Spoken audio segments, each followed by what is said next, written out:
Batu ayam. Batu ayam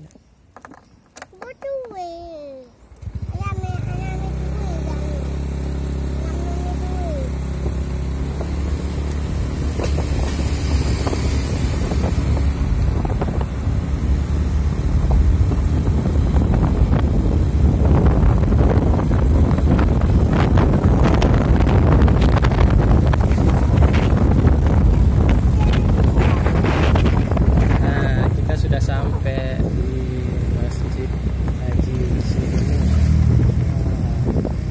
Subhanallah ya. Subhanallah. Ini tempatnya, kita parkir dulu ya.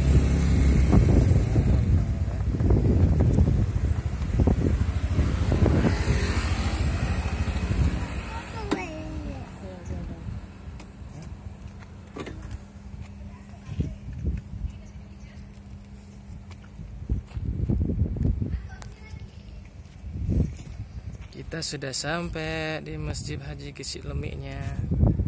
Nah, nanti bagaimana kita lihat sama-sama.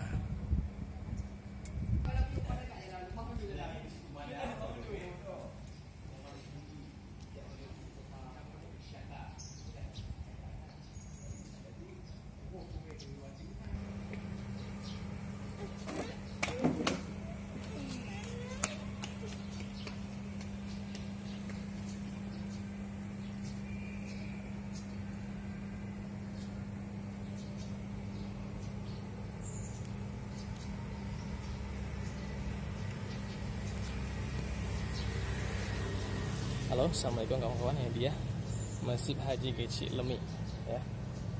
Jadi bagaimana di dalamnya, kita coba minta izin masuk ya. Oke ya. Ini dia kawan-kawan, masjidnya bergaya arsitek Timur Tengah. Jadi bagaimana, ini ada batas sucinya. Bismillah, ayo kita lihat di dalamnya. Ayo, ayo. Bismillah, bismillah.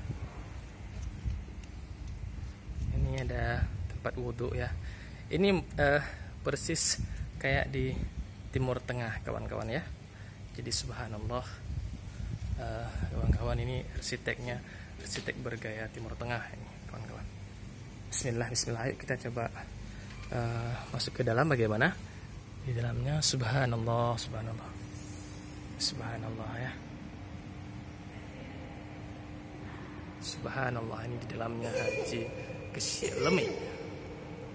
Masya Allah. Subhanallah, subhanallah kawan-kawan. Ayo nak.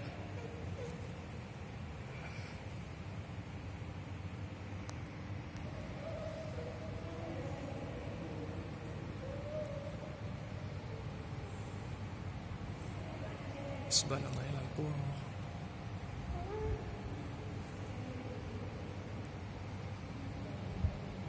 Jadi ini Masjid Haji Kecil Lemik kawan-kawan ya. Subhanallah.